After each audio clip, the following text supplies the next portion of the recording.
Mosab Hassan Yousef. Mosab, thank you for being with us here today. First, let's just start with this. With your background and your knowledge, the Red-Green Alliance, it doesn't make any sense. How could a socialist furry marching down the streets of New York have something in common with, perhaps, Hamas? So how does it work? Is it real? Actually, they are opposing forces, and the reality is that we have been invaded. Today, we don't need Trojan horses to invade or to infiltrate our borders. We have been invaded through the internet.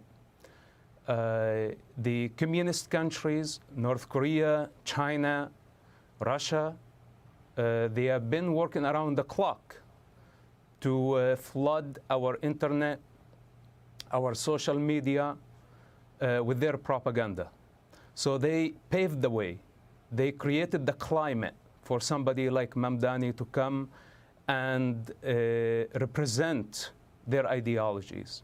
On the other hand, also we have Qatar, we have Arab oil countries, we have Pakistan, we have other Muslim countries that basically posing as white people, as Americans, and they have been spreading Islamic indoctrination through the Muslim Brotherhood, through other platforms.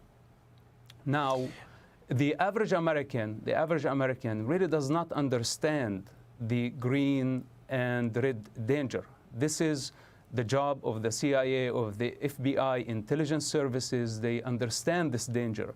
Now, the new generation of Americans, they really don't know the history, the long war between capitalism, or let's say the United States, the West, against communism, and the real danger of such a model.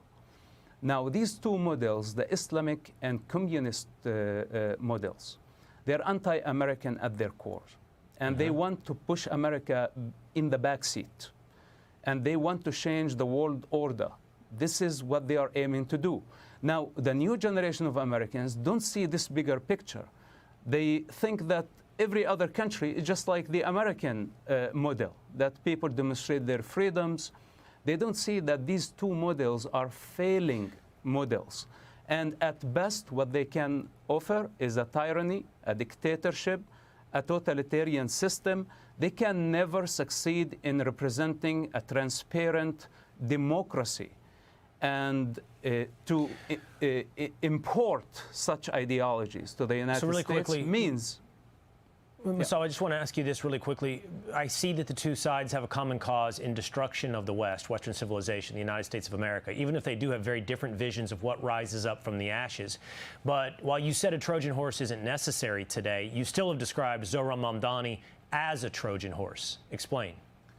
Yes, well, basically, had he not used the Muslim and the socialist cards, I would have not mind.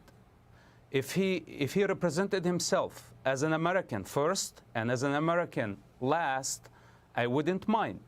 But the thing is that he is using such dangerous ideologies that contradicts with the spirit of New York, posing as the savior of the city. Well, the city is perfect the way it is. It's a perfect city. It's the most advanced city in the world. Okay, every city has its own problems, but this is the jewel of the Western civilization, and there is nothing like it. So he's coming to pose as a Muslim who wants to save the West. From what? From what? This is his hypocrisy.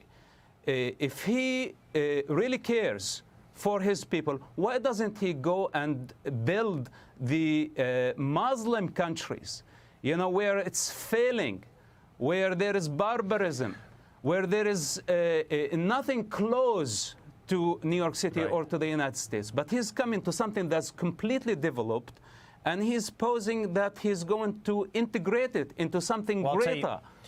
I'll tell you, Mosab, I would love to ask this question. I would encourage you, if you ever have the opportunity to interact with Zohran Mamdani, and I would invite him onto this program at any point. I would love to ask him exactly what you present. What is his vision?